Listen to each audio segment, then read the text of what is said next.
present the 100-meter resolution travel time to health centre product that we've created for Africa. So I'm giving the presentation, but it's a collaboration with Data for Children collaborative with Enrique de la Monica from UNICEF, but also then the School of Geosciences and the School of Informatics at the University of Edinburgh, and it's been sort of funded and managed through the Data for Children collaborative. So access to health facility is one of the sort of SDG indicators within the sub-indicator within 1.4.1 is access to basic services. So it's an important measure of progress in the global goals, and it's also quite often a dimension of different versions of deprivation or poverty estimations that are coming out, including the child deprivation measure that we've worked on in the past. The project that we're talking about today, or the data we're going to talk about today, stems from a project we started in 2020, where we actually were looking at the relationships between child deprivation in Uganda and access to services such as schools and health facilities. And in the project, we started using the 1 kilometer resolution product that was available quite widely for the world, but found that in a lot of cases, it was very general and wasn't giving much variation across Uganda and other countries we were exploring. So we took the decision in that project in 2020 to actually create our own travel time estimation software. So we published that in 2022 in Scientific Data in a paper, and also the software is up on Zenoda as an open source Python package.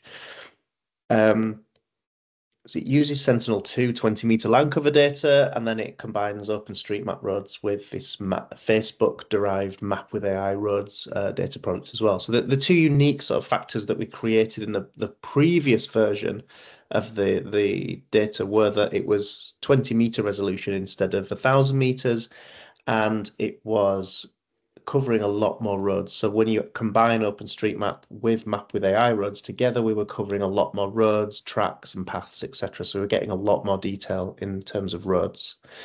That was published. The data was published on the Edinburgh Data Share portal, and the paper was also published. We've had quite a few downloads since 2022 when it was published, but some of the feedback we've been getting from both potential users at UNICEF and others was that it's only 4 countries. Can we have more? And the other problem with it being 20 meters was that some of the data was very large. So for Mozambique, for example, the download was 39 gigabytes.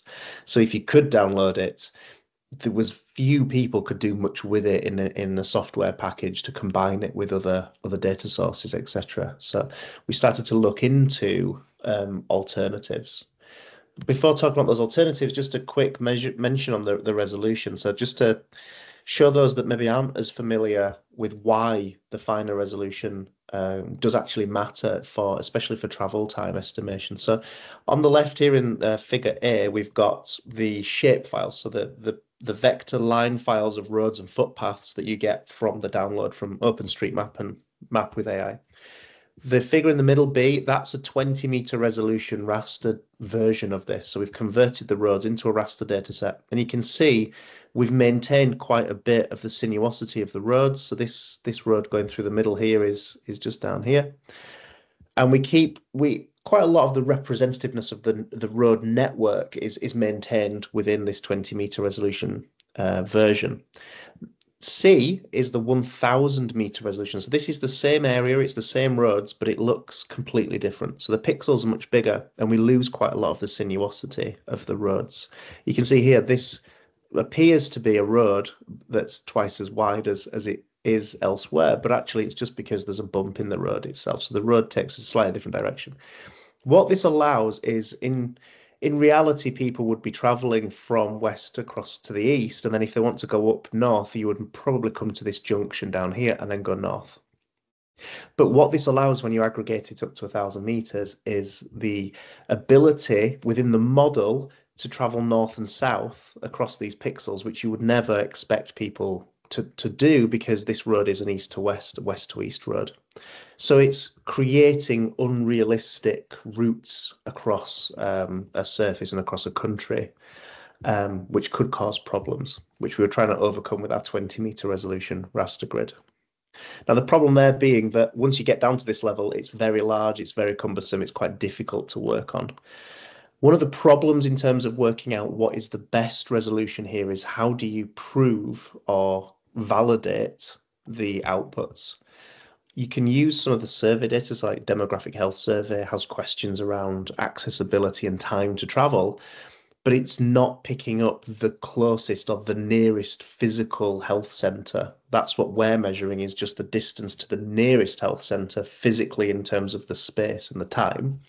Whereas the survey is often, although it's asking that question of which is the nearest, how long does it take, people aren't necessarily answering it on the nearest one to their house. They're asking the one that they regularly use. So that could be the one they can afford. It could be the one that's on the way to work or on the way to school. It could be the one they've had good service from. It's not necessarily the closest one that you would see if you were to map these data points. In the previous paper that we've published as well, we used Google Maps API as an attempt to validate it. The problem there is that at the time we had more roads in our data set than were appearing in Google Maps, and you're relying on people using Google Maps with the navigation software to navigate through these areas to be able to see that data in the Google API, and often that's not used. People don't use Google Maps for navigation purposes in some rural areas of these countries, so it's difficult to use and validate it. So we're more talking about the representative nature of the surface and the travel time. So to overcome that, then what we've done instead last year was we performed some sensitivity analyses in Uganda and Nigeria. So what we've done is we've run the same software, and then we've just run it at 20 meters, 100 meters, 300, 500, and 1,000 meters. And we were just looking to see across Uganda, across Nigeria, if you run it at a different spatial resolution, what does that tell us about travel time? Do the travel times change at all if we use a different spatial resolution?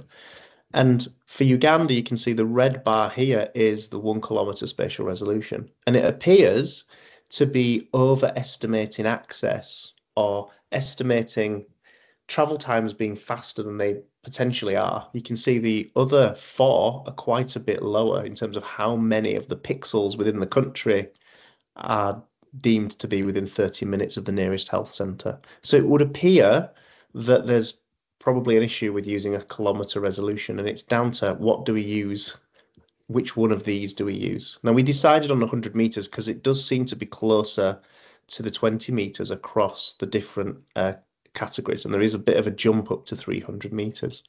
So for Uganda and Nigeria, they indicated that potentially 100 metres is good because it's minimising or lowering the size of the files, making it quicker to run, but it's not changing the estimated accessibility as much as some of the other spatial resolutions.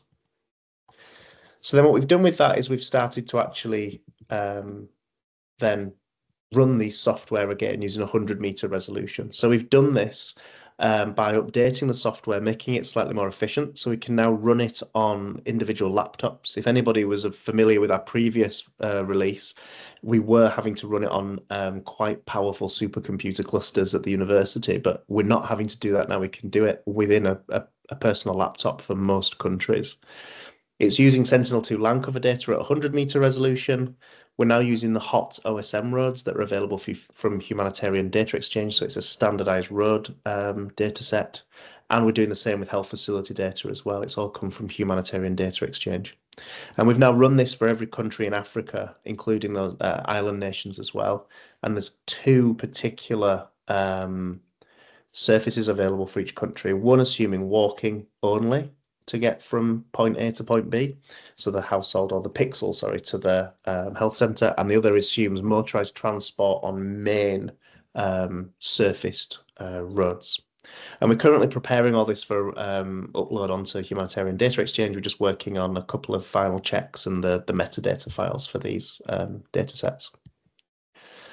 So then some examples of what we've been doing with this, so not just about the data itself, but the use cases that you could do. So one was the working on the Iraq project. So this is not an African country, obviously, but we've also been applying it. So just to show that the software can be run for other parts of the world as well. All we needed here was to get locations of health centres that wasn't available on the Humanitarian Data Exchange. And then we could use the walking time to nearest health centre as part of our approach to using geospatial data to estimate severe child deprivation from 2018. Now, because of the fine resolution of all the data sets as well, we were able to take this from the mix reporting at the government level and actually do it at a finer resolution at admin level 2. Because we've got these fine resolution data sets, we can start to look at what does potentially what does the deprivation look like at a smaller, finer spatial resolution. And we could also then project it forward in 2013 just by taking the same data sets that have been updated 5 years after the data was published in 2018 to see whether we think there might be some changes in child deprivation based on these particular geospatial variables.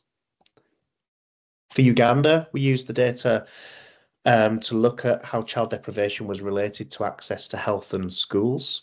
Again, at this time we used it at the DHS cluster level, so 5 kilometre buffer zones around the cluster points from the DHS. And again, because it's fine resolution, we can aggregate it to that level.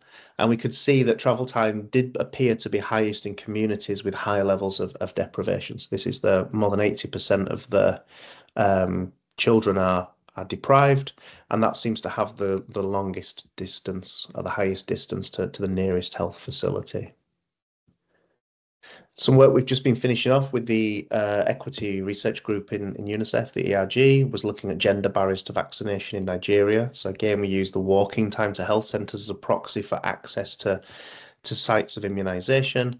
And it's a significant predictor in every one of the models that we ran for both DTP1 and DTP3. And again, because it's fine 100-metre resolution, we were able to run it at the local authority level as well as the state level to give a little bit more detail to see if there were pockets of differences. So you can see of interest in this particular one is this little green area up here where we've got an urban area with more health facilities and easier access, having higher coverage and having higher levels of equity. The equity here being female and women's empowerment, access to health facilities and a few other variables as well. And just finally, then, one of the forthcoming ideas. So the ERG approached us during the Kenya floods. Nothing happened with UNICEF for this, but we've decided to try and test it anyway, was to actually look into the flooding in Kenya, taking the model we've already developed as a baseline and then altering the roads and the land cover based on flooding extents. So taking the UNISAT satellite-derived flood extents from the Kenya floods that happened recently, we could mask out any roads and any land cover that is significantly affected by these floods, rerun the software again, and then compare the two to see whether there's any impact on accessibility to health centres. So we've started that work. We've got a student that's just about to start looking into this over the coming weeks, just to see what we can say.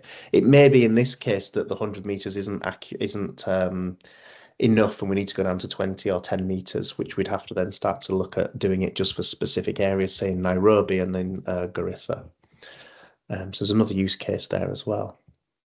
So just to finalise, just to summarise then, so there's 100-metre resolution geotiffs for 54 African countries will be uploaded in the coming weeks to the Humanitarian Data Exchange. They'll each have a walking and a motorised transportation geotiff. And we've got there the table. Anything green has been done, it's been checked, it's ready to go up. The orange are just requiring final checks, and then we've just got 4 countries left to do. So there is the bulk of this information is ready to go up onto Humanitarian Data Exchange. We're just waiting for 4 more countries, which will be finished by the end of June. And just to mention as well that the software is open source, all of the data sets going in, so you can run this for things other than health centres. You just need a location, so you could do it for schools, for markets, for urban areas, for other features that you've got. As long as you've got a location of that particular thing that you're interested in, we can rerun the software, and we'll publish the new version of the software along with all this information as well. And I will leave it there for questions.